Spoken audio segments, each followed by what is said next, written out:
Ok, maintenant on va voir le premier effet qui est l'effet reverb. Donc ouais, la reverb quoi.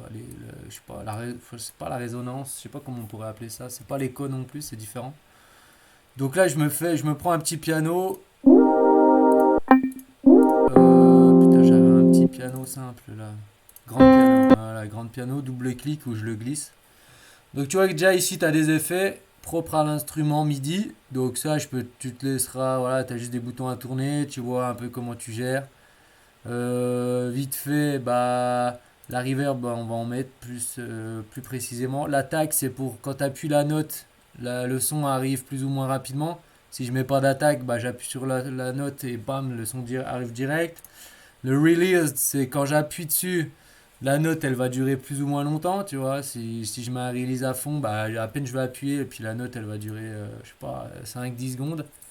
Donc là, je vais me faire juste une petite mesure. Comment je crée un truc? Je fais CTRL SHIFT M.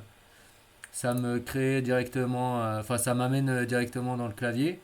Ici, je peux zoomer ou dézoomer. Donc pareil, je maintiens le bouton clic et je vais à droite ou à gauche. Ici, si je veux jouer une mélodie en Do majeur ou en Do mineur, tu vois, pour faire des accords stylés, puis pas me tromper, bah voilà, je peux sélectionner. Et du coup, après, j'appuie sur Scale, hein, parce que c'est le même bouton. Et hop, là, il me met que les notes qui sont dans la gamme, quoi. Donc ça, c'est pas mal aussi. Si je fais un clic droit, je règle la taille des barres, enfin des cases. Donc là, on va faire des accords, on va se mettre en un quart. Mais après, ça, tu verras, c'est assez simple, hein. Je vais me prendre un accord de sol. Je vais me mettre un peu plus. Je vais me mettre en un bar, tiens, tous les temps. Hop, hop. Ensuite, on va se mettre un fa là. Ensuite, on va se mettre un la do mi. Et puis, je foutrais bien un si ré sol.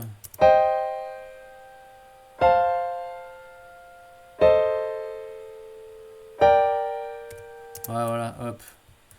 Je les sélectionne. Soit je fais CTRL D pour dupliquer. Soit je maintiens CTRL et avec la souris je viens glisser. Voilà, en maintenant le glide. Hop, je viens glisser. Donc là j'ai mes notes. En bas j'ai toujours ma vélocité.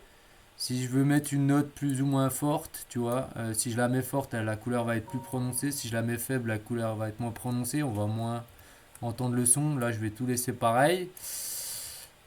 Du coup, l'effet reverb.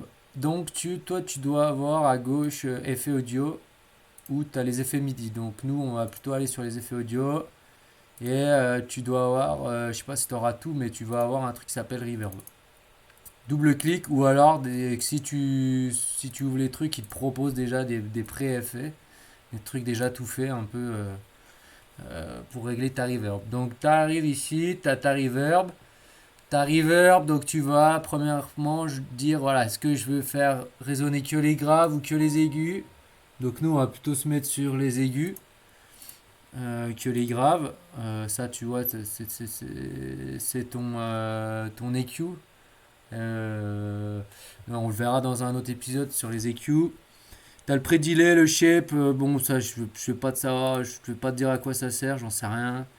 Tu le fais à tâtonnant. Le decay, la diffusion, le chorus, donc ça c'est pareil, c'est un effet aussi, tu l'actives ou tu l'actives pas. Le diffuse, donc dans l'espace en gros. Et puis le reflect. Et après, donc là si on écoute, avec et sans, donc tu cliques, des clics, hein. Donc là c'est 100. Donc là je vais l'activer. Ouais, je sais pas si on va bien l'entendre, mais bon, bref. Si tu veux plus l'entendre, justement, t'as un bouton qui s'appelle le dry slash wet. Donc en gros, attends, bah déjà là, CTRL L pour faire une loupe.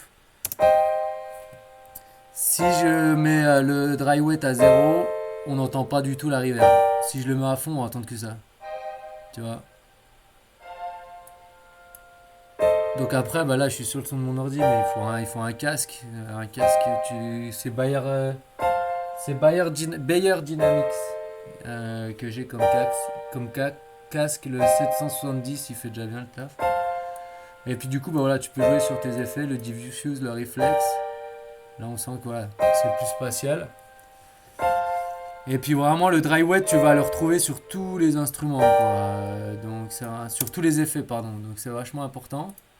Et puis bah, du coup si je clique sur le dry wet, que je dis bah au début je veux pas du tout de reverb et après je veux la mettre à fond, bah je clique sur le dry wet, du coup ça tu vois ça sélectionne cette automation là en particulier, j'appuie sur A et là bah, du coup je retrouve mon niveau donc 44%. Donc là je dis je clique, je fais un attends je vais zoomer un peu. Je clique, je fais un point quoi en gros. Attends, on va mettre en automatique. Hop, je fais un point là et du coup je vais mettre un deuxième point. Hop, ici tu vois il y a des petits ronds, tu verras apparaître. Et du coup en gros bah là j'ai dit voilà je veux mettre mon dry wet, il faut que je veux qu'il monte et qu'on entende vraiment que la reverb. Donc voilà au début il n'y en a pas. Et là tu vois l'automation en plus qui bouge quoi.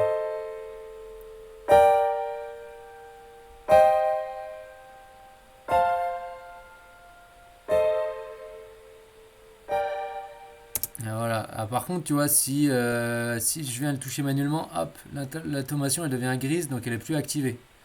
Donc ça veut dire que là, tu as niqué tout ton travail des fois. Donc tu fais réactiver l'automation et boum, ça repart. Donc ça, c'était pour la reverb, quoi.